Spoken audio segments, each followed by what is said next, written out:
And welcome, everyone, to Magic Insiders. We are presented by International Diamond Center. Dante Marcatelli and Jake Chapman here with me, and we are very excited to talk Magic basketball with you, Magic fans. Pile in. Let's go. Let's chat. Let's celebrate what happened last night. The Magic have a quick 2-game road trip. They go 1-1 on that road trip, and they're able to sneak out of Brooklyn with a victory. Nearly completed a 26-point comeback against the Washington Wizards the night before. Man, we got a lot to get to. If only they would have traded C.J. McCollum one day earlier, the Magic might have been able to complete that comeback. And then you rally. You knew the starters would be ready. You knew they'd bounce back. They didn't like what happened the night before in D.C., and they bounced back in a big way last night against the Brooklyn Nets. Yes, you have to hold on to an 18-point lead. Yes, you can't go to overtime. I get all that. But you went to overtime, so you might as well win the thing, and that's what Paulo Banchero did. Put this team on his back and came out of there with a victory. So we'll get to all your comments. But, Jake, we landed what? What did we land? About 3:15, something like that? 45 minutes ago. 45 minutes ago, and we're still feeling good after that big shot from Paulo Banchero. What a finish last night in Brooklyn. Okay, so if that shot rims out, are we on the stream right now? Let's just think about the butterfly effect. We're on the stream, but we're feeling a little bit different about it. There's no, but that's how fragile this whole thing is, right? If you get the game winner in Toronto, if you get there's so many close calls throughout this season, isn't there? You might have been riding solo on the stream. No, you're right. And it's and Coach Mosley said after the game, and I think it's really the only way to look at it. Is, yeah, of course you come away saying there's a whole lot of stuff we still have to clean up, but much better to learn those lessons with a win. And I think we had a feeling that this team, after what we saw in Washington the night prior, would come out with a much better approach. They did. You did enough to build up an 18-point lead, and then they got red hot in the fourth quarter, specifically Yegor Dioman, which is part of the reason I was so frustrated, because I had to keep saying Yegor Dioman over and over again, and it just defies all your grammar. Like none of those letters should have that sound. Like none of them. No, it's very hard. I've seen his name before, and I know how to pronounce it. Yes, I know. But then when you don't hear it for 46 minutes, and then you hear nothing but that for the final 8, that was tough, wasn't it? That young kid is special. I mean, he hit some big shots. He's definitely one of those meet the moment type of guys, which, by the way, a great lesson to any young broadcaster. I'll just take a sideways real fast, is when you're very tired and you're on the second half of a back-to-back and you've been on the road for 24 of 28 days and all you want to do is get this game over with and get home, something amazing is going to happen. Yes, that's right. That's exactly right. The basketball broadcasting gods have a way of making sure that you, as the broadcaster, meet the moment. But that's exactly what Paulo Banchero did last night. Look, when you bank home a game-winning 3, everybody's gonna say, "I just threw the ball up," and what. But you put yourself in the situation to be able to take that shot because of everything else that goes into it. He played really well in the basketball game. Yes, it was sort of like Des. It was a heave at the horn, and you throw it up. There's something very, very sort of interesting about the fact that in Brooklyn, we're always looking at the shoe on the line and right, the Kevin Durant history. But with all that said, there were a whole lot of ways to go with the call. Banchero, bank it in, blah, blah, blah, blah, blah. And I didn't have any of that in my head last night. I thought of that. I didn't want that. Bank hero. I've heard that before. You just can't. You can't do that. You thought of that? I had no time to think, and I was brain dead anyways at that. No, I've heard that before. I think he hit a shot and we went bank hero, and I don't like it. I think you got to go. You just got to go. You got to meet the moment, and that's what you try to do. That's all you try to do. And Paulo Banchero met the moment. I tell you what, he was special with that 30-point performance. He goes for 14 rebounds, 6 assists. They might have even tacked on a 15th rebound since his box score. I think I saw somewhere 15 rebounds last night. You get 20 points from Wendell Carter Jr., 14 from Tristan da Silva, and 13 and 11 from Noah Penda on his 21st birthday. Joya Anniversaire for Noah Penda. I think I shouted when he got his double-double. I was fired up for him on his 21st birthday. Let's get your comments. How about Dude Man It? How about that, Jake? He's joining for the first time, going live on the streak. And his first question is, Franz and Mo, are they coming back tomorrow? What do you want to tell him, or you want me to tell him? Yeah. Let's go with Atlantis. Okay, We Atlantis. Yes. would have a better chance of finding the lost city of Atlantis Yes. than having any sort of advance notice about whether or not the Wagner's. Yes. So, but stay tuned to the injury report. Otherwise, I'd get my hands on those missile launch codes from NORAD before I know when Franz and Mo are coming back. But I don't see them on my desk, so I don't know. But you know what? It's a good question, and that's something that everyone wants to know. And I tell you what, you find Jimmy Hoffa before you find that information out. So we'll just wake up tomorrow. We'll see. Or there will be the injury report here this afternoon. So maybe we'll see. We'll see if there's any change for them or Jalen Suggs, because I would think, hey, man, we're getting close to Berlin here. And I know those guys want to play in Berlin. There's no way in heck they want to go back to Germany and not play in that game. So if they are cleared, they have to be cleared. I know there's going to be a big push. Hopefully it's tomorrow. Maybe it's Sunday. Ideally, you get a game or two under your belt before they come back. So we will certainly be refreshing that injury report. Will Dawson loved the different languages on the broadcast. Did you get some different languages on your broadcast, Jake? I didn't. I thought he was talking to you. Yeah, he was. We worked in some French for Noah Penda, and then I've been working on my German because I'm going over to Berlin. Okay. So I've been trying to impress the Wagners. And then finally, Mo looked at me and said, "Enough with that." And he said a word that I won't repeat. He goes, "Everybody in Berlin speaks English. You don't need to speak." And I said, "Okay." Okay. And there's very little that I do, or maybe any of us do, that impresses Mo Wagner anyway. So now I know. Right. And that's what we love about him. But D, I love the fact that you pulled yourself out of your comfort zone. You went there, and it takes some gravitas for sure. Yeah, a little Guten Tag. When somebody's trying to give us the launch codes, I don't think that's it. That's like 6 letters, 6 numbers. I don't think that's it. Oh, thanks. Noah Penda. So you get Rome, but not Italy is the handle. And so Rome, but not Italy. What would that, like Rome, Georgia? Like what would that? That's what I'm thinking. Yeah. You can just say Rome, Georgia. I don't know. Maybe that was I can't find that hard to believe that was taken. Noah Penda has been impressive, playing with a ton of confidence on both ends. How about Noah Penda? He goes in double figures for the 4th time, maybe the 5th time this year. His second double-double. Listen, I mean, and he, there was one in overtime right at the rim that he missed. I know he'd love to have that one back, but he hit a couple of threes. He's aggressive. His defense, the way his basketball IQ, Jake, the way he sees plays develop even before it happens was just incredibly impressive. And then how about Paulo Banchero with his walk-off with Kendra Douglas says, how did that guy fall to the damn second round? I mean, that is right. I think that's a heck of a find by Jeff Weltman, Anthony Parker, and this group. Well, and the word the commenter used, confidence, is the one that Jamal Mosley used before the game yesterday. And it's a thing. Look, Noah Penda, I think, is impressing all of us, but he has high expectations for himself. And so I asked him after we had him on the walk-off, and I asked him, Coach Mosley mentioned the word confidence. Is that something, are you still sort of fighting the idea that, yes, you belong here? And he said, yes, absolutely. He said, mostly with the jump shot. He said that was what people sort of doubted during the draft process. And so, I put so much into every jumper that I take, basically. And so, look, the guy's shooting 45% from 3-point range. Do you feel like when he puts shots up? First of all, he doesn't take bad shots. He doesn't turn the ball over. He doesn't. He's one of these guys, and we've done such a good job, in my opinion. You think about Anthony Black, even in his rookie season, we draft guys that just don't take away when they're on the floor. They're just heady basketball players. I think Jace Richardson would qualify there as well. And so you just feel comfortable with Noah on the floor. Yeah, there's going to be games where the jumper's not falling, and offensively there's still a lot to work on. But dude, his hands are a magnet for basketballs. Yes, they are. He's just like a deflection machine, steals, block shots. That one sequence where I think it's the one you're talking about, where he smoked the layup. He beat everybody. His end-to-end speed for a guy kind of with his build is very, very impressive. He beat everybody down the floor. And last night, it was not lost on me that the night before there was so much conversation about the bench guys bringing us back and should the starters have had an opportunity to finish the game.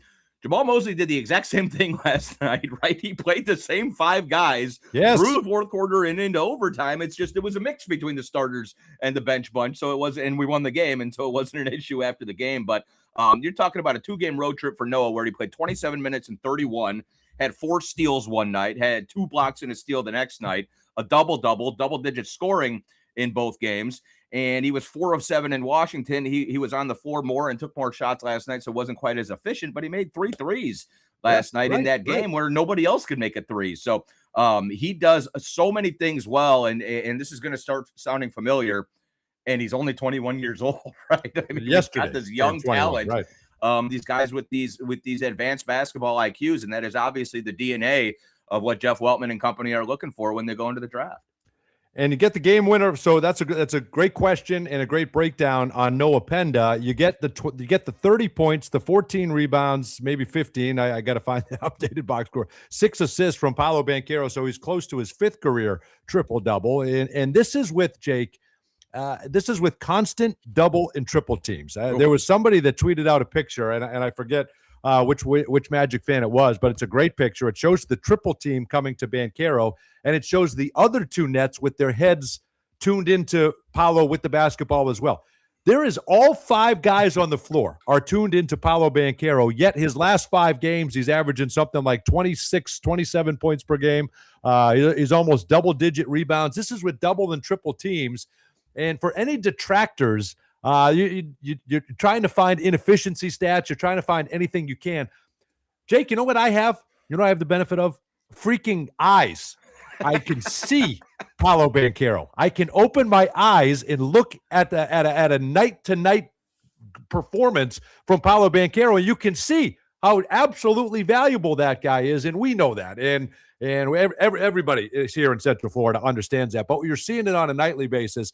And yeah, there's some nights where the shot isn't as efficient. Last night, 9 turnovers, way too many. Can't have that. A lot of them were costly. He'll be the first one to tell you that. But he's still, at this age, 23 years old, and trying to navigate double and triple teams. No Franz, no Jalen.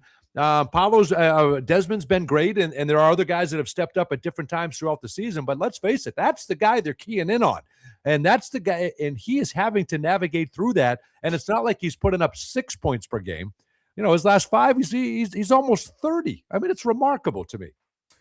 Yeah, it was clearly Jordy's game plan going into the game. Like, Paulo's not going to beat us. We're going to force the ball out of his hand. It was Jordy's. It was Brian Keefe's. It was, you know what I mean? It was David Adelman when we were here in Orlando. It's everybody's. I feel like a lot of times the coach's idea heading into the game is to throw changeups, to switch it up on them. So, okay, right now it's a full trap the ball out of your hands. Now somebody's kind of, blitzing down, and they're throwing different looks at him. Last night, he was getting the ball trapped out of his hands immediately, like from 30 feet away from the basket, because Jordy trusted that his guys were going to be able to send that blitz and then recover, and they did for most of the night. And that was where a lot of the turnovers came from. You're passing out of the double team, and they're jumping passing lanes. Oh, sorry. And here's another thing. You want a free thing. You want to make things a little easier for Paulo? Make a freaking 3. Make a freaking 3. Make a 3. Exactly. The 3-point shooting is so painful to watch, Jake. And I hate to say that. I don't want to go down that path. But you have to be better from 3. We cannot keep going through this 3-point shooting. I can't do it again for another year. You got to be better. So you want to take some of that pressure off of Paulo? Knock down a 3. You had 8 of them last night. You got to do better than that. Exactly. We're running into deja vu. It was probably about this time last year where we said, "Can we make a freaking 3?" and then we I got about 3 of those rants in me a year. That's the second one. So there you go. I think we said it for the rest of the year, and then throughout the summer. This is where you're talking about Franz and Jalen. I mean, there's just not. You've got guys obviously, and Coach Mosley's finding what combination has it going night to night, but when you lose 2 starters, then all of a sudden your bench becomes your starters, and then all of a sudden your reserves become your bench.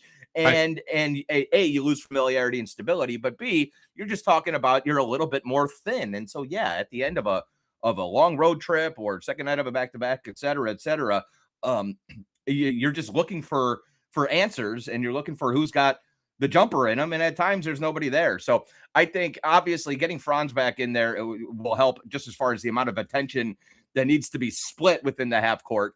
We know how good he is defensively, et cetera, et cetera. Absolutely. The team has not been turning defense into offense over the course of the last week or two. And that ties in, to me, largely with the lack of the threes, because a lot of what we're getting in early offense that we were getting earlier in the season, we're not getting right now. Those easy looks in transition, and we're just not finding those. So we will, but I think it's a matter of getting healthy, and it's a matter of Paulo getting a little more stability with the guys around him.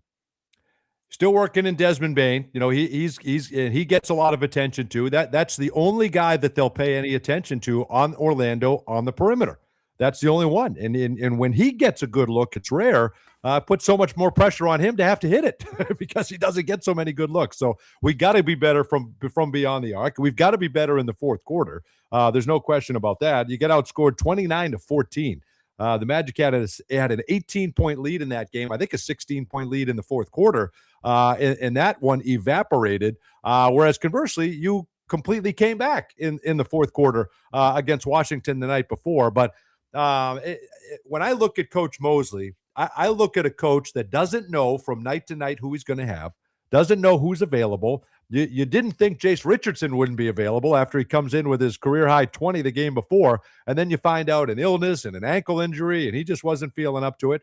So he's not able to go. That would have been a big part of that last night. So you're having to work these guys in on the fly without practice time, with all this travel that they've done, four home days off in the last 28 days. Right? You're trying to make this all fly. And, oh, by the way, you're 21-17 and you're a game out of fourth. Make that make sense. That to me, not only should we be commending the job that Coach Mosley is doing, putting this together with all these injuries, it's darn near unbelievable what you've been able to do to stay even remotely relevant with all the injuries that you have and all the things, to me, that you've had to overcome. Yeah, a couple of weeks ago, I crunched the numbers. How many minutes this year have Jalen, Franz, and Paulo played together? I know it's more than 100. We've already eclipsed last season, but it's still not enough. And so you're right. I mean, I think when you have expectations, when you make a move for Desmond Bain, 20, 4 games above 500 at this point of the season might be a little bit under what you expected as a Magic fan. But when you add the context of right. It's been 12 games since we've had Franz. Jalen's been in and out. Other guys have been banged up over the course of the year. And then Paulo missed 10 games himself. 21-17, the 6th seed on January 8th ain't that bad. And you and I were talking before the game yesterday, and Jeff Turner did something on the broadcast about it. I did my open about it yesterday as well. Nobody else is playing very good basketball in the NBA right now either. Okay, so hold on to that because that's a good tease. Finish the thought, but I want to run those numbers when we come back. That's going to be our call of the game. But yes, go ahead and continue with your tease of that. It's been basically a month that the Magic have gone every other win-loss, win-loss, win-loss. One thing they haven't done is lose 3 or 4 games in a row. So let's look at the bright side of that. But the bottom line is the rest of the NBA has basically been treading water over the course of the last 10 games as well. And we will detail you that for you when we return to Magic Insiders. I like that. Okay, and Magic fans, you can help your favorite Orlando Magic players reach NBA All-Star 2026 in Los Angeles. All-Star selections start with Magic fans. Show your support and help send the Magic to the All-Star game. Visit orlandomagic.com/all-star to cast your vote today. We'll be back with more Magic Insiders when we return here in a moment.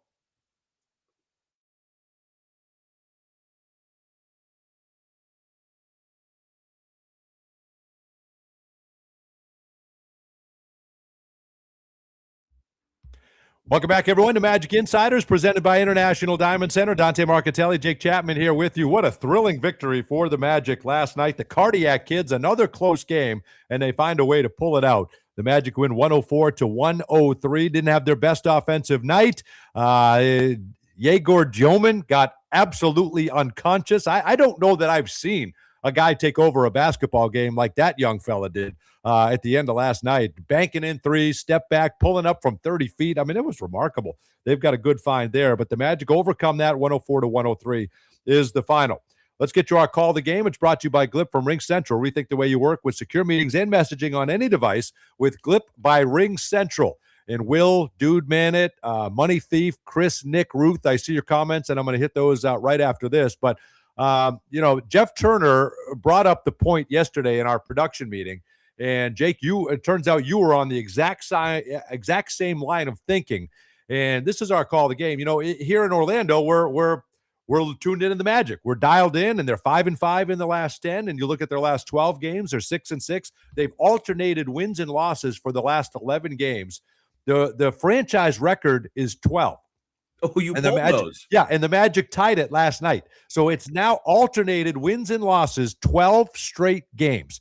That has only happened one other time in Magic history, and it was 12. So if it, unfortunately, we hope that that's it. We hope that the trend does not continue here tomorrow against the Philadelphia 76ers, because we want to get back-to-back wins for the first time since the beginning of December. So you think, okay, and it feels doom and gloom to some Magic fans this time of year. And yes, there were certainly games within that got away. And that, you hope that doesn't come back to bite you. So you 100%. The one in Toronto, the poor effort in Golden State, there are certain games that got away from you, but you haven't lost 2 in a row. And I think that's important. And you look at the rest of the league, the New York Knicks are 5-5 in their last 10. Toronto Raptors 6-4. Philly 6-4, Cleveland 6-4, Miami 5-5, Atlanta 3-7, Chicago 5-5, Milwaukee 5-5, Charlotte 4-6, Brooklyn 5-5, Washington 5-5. I mean, my good, everybody's playing 500 basketball right now. These are kind of in the dog days. We've gotten through the tournament, we've gotten through the holidays, and everybody's right around 500, which is where the Magic are. But they're 21-17. Then I said one game. Sorry, you're 1 game out of 5th. You're 2 games out of 4th. And you're now 3 games out of 3rd, which is remarkable. Yeah, I mean, heading into last night's game, it was 21 of 30 teams in their previous 10 games had won either 4, 5, or 6 of them. So everybody was just sitting there sort of alternating or doing the exact same thing we've been doing. Indiana's only bad team that's lost 10 in a row, and the Pelicans have lost 9 out of 10. And then you got a couple 8 out of 10 teams, but everybody's just sort of bunched up in the middle. And, you know, there's a reason we call these the dog days of the NBA season. You get through the playoffs. You're not quite to the All-Star break yet. And January is, and you got trade deadline obviously coming up. Big move yesterday. And so there's just a lot going on, and nobody is fresh this time of year. Right. Broadcasters included. So this is sort of like Saturday at the Masters. It's moving day, it's moving season right now. Good team. Sometimes it feels like Wednesday at the Masters, but it feels like Monday morning at the Masters after after the celebratory gala or whatever. Yes. No, this is where good teams kind of buckle in, especially if you can manage your health and your and your rest. And you can gain some ground in this standing. So we'll see. We got to get healthy first and foremost. Obviously, the travel has been quite a bear. I'm really anxious to see what this Europe trip does, partially because I'm not on it. Yeah, you're not going anywhere for 2 weeks. That's nice. 2 weeks. I'm very much looking forward to it. But the bottom line is it will be, it's quote unquote distraction, whatever. It's an amazing opportunity for everybody. And there's 2 games over the course of 8 days, 9 days or something like that. Yeah, there's travel involved, but at the very least, those soft tissue injuries that are bugging you right now, you're going to get an opportunity, I think, to rest those up a little bit. So hopefully you're able to come back from that refreshed. And then it is just sort of a sprint to the All-Star break. So we're getting there. We're approaching the midway point of the season. And like you said, like to be through 38 games and be 4 games above 500 with all the injuries you've been dealing with, and hoping the reinforcements are pretty close. I think it's a pretty good spot to be in. No, I totally agree. And listen, you could be better. There's no question about it. You could, but with the injuries and everything that you've overcome and the travel and this and that, you don't make excuses. Coach Mosley told me that in the pregame interview yesterday. We don't make excuses. Yeah, we feel it, but I'm expecting them to go out and win on the second night of a back-to-back. And you're not going to placate to that schedule, and that's what they did. They responded. Nick Ruth. Guten Tag, back from Germany. So do we have somebody watching from Germany? That would be incredible. And is that 3 people, Jake? Is that, in your guess, would Nick Ruth be 3 people on one account? See, I don't know because I don't speak German. I don't. I think the U has the little dots above it. So I'm going to guess that's not one person's name. It's not Nick Ruth. It's not that you don't have to speak German to know. It's 3 different people, and the Ruth has the dots over it. So I'm guessing that's 3 people sharing an account. But anyway, Guten Tag, back to you, and I can't wait to get over there to Germany. Emmanuel Ruiz, Noah is a tank. You're exactly right. They list him at 213, by the way, Jake. You buying that? I said that yesterday. I was like, look at this guy. The play I was talking about where he beat everybody down the floor. I said his end-to-end speed for somebody who's 215. I said, what? Is this from? There's no way. From his first pro contract when he was 16. Oh, my goodness! He's strong. It's muscle, but he's got size. He's got mass to him. No question about him. Will Dawson says P5 answered the can we make a 3 call himself. So yeah, you're exactly right. 1-3. And Will says 3.5 games back of the 2 seed. I mean, that's another thing to keep in mind. You're right, because it's a free fall for the Knicks, who have been struggling here of late. And you would imagine all of this is going to catch up to Boston at some point, but maybe not. And listen, we bring all this up, but Luis Rosario and Rafa are exactly right. If we keep going win-loss, we'll go 43-39, have to host the play-in game, no bueno. And Rafa saying, please don't continue win-loss, because that means a loss in Berlin. Listen, we're 100% with you. It's not, we don't want this trend to continue forever. It just happens to be the trend right now. And as you get healthy, hopefully very soon with some Wagner's coming back, I would hope, and Jalen, maybe at some point you can break this win-loss trend here. That's what we're referring to. Yeah, and I would just remind everybody that the last time we saw the Philadelphia 76ers, we put it on them in Philadelphia. They've been playing much better basketball as of late. So Friday is going to be, tomorrow is going to be, I have a feeling, a really good basketball game at Kia Center.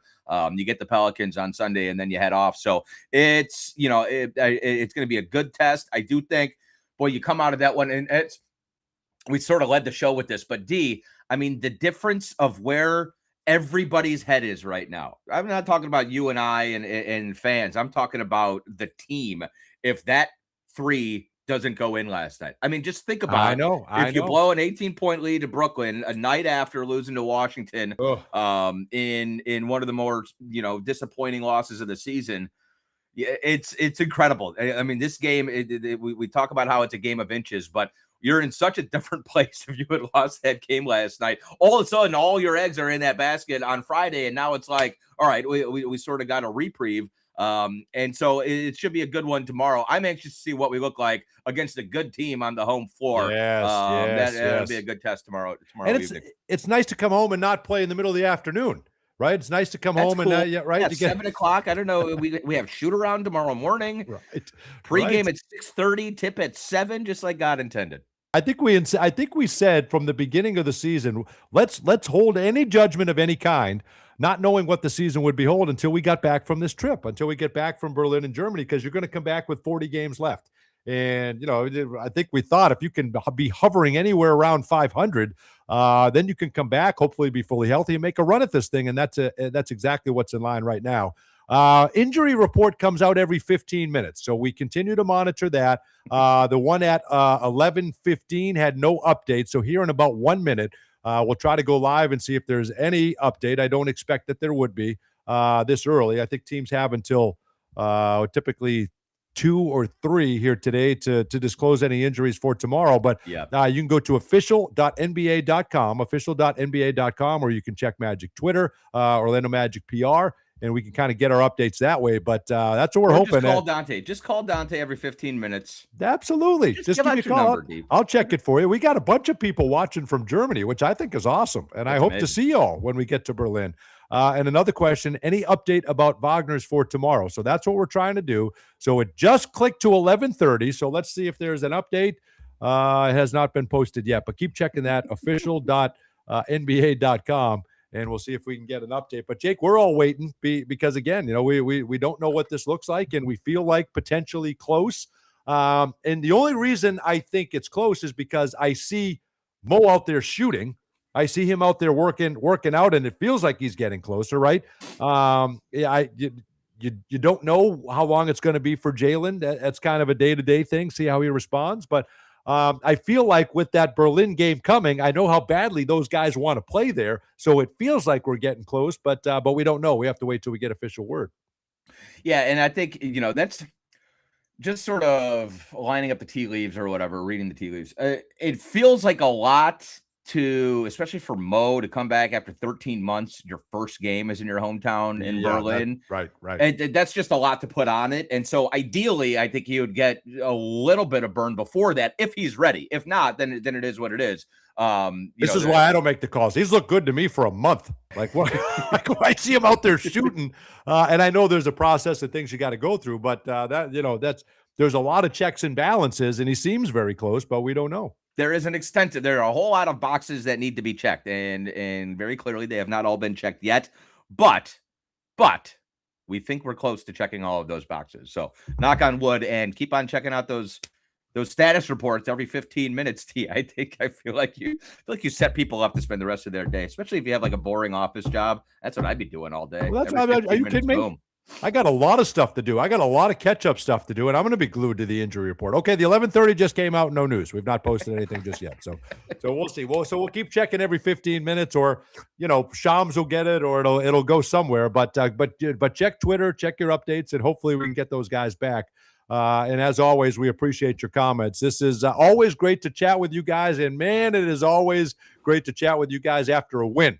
No question about it. We got Magic Minute in the house as well, and Jake, any thoughts as you get ready for well, how about this before we get out of here? Great win last night. The Magic are at it tomorrow. We've got the Philadelphia 76ers, our upcoming game look ahead, powered by Ticketmaster. So 6:30 on 96.9 The Game. So you can hear the pregame show on the radio broadcast, and then I'll have the pregame show with Quentin Richardson and Nick Anderson. We got a little Friday Night Magic.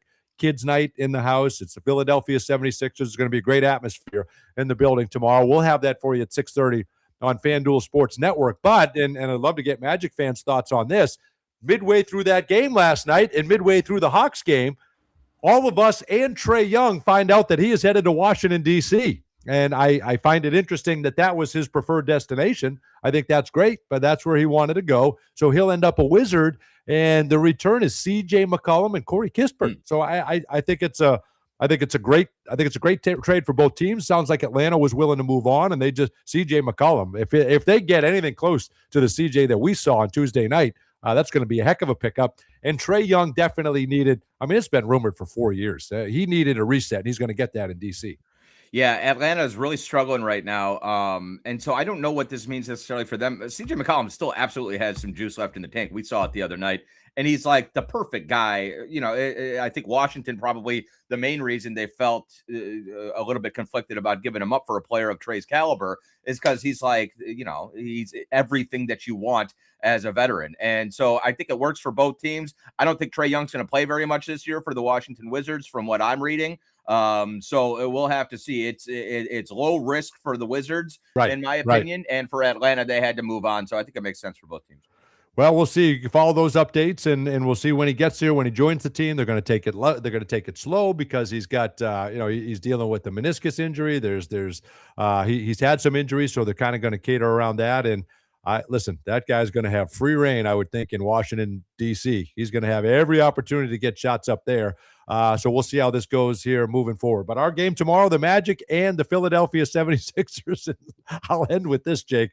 How about this comment from Will? How loud will the arena be once the team hits 67 on Kids Night? I mean, that's pretty good. That's a pretty good point. That's going to be pretty loud in there. And my kids can't go because we got freaking flag football. It's unbelievable, the flag football commitments. And then, Lewis, he didn't want Trae Young to come here. Would you have where did you weigh in on that, Jake? Did you ever entertain the idea when you saw all these comments that Trae Young could be coming to Orlando? Well, yeah. Well, it was it last summer, the summer before. It was hot in the rumor mill, and so I entertained it, and that was it.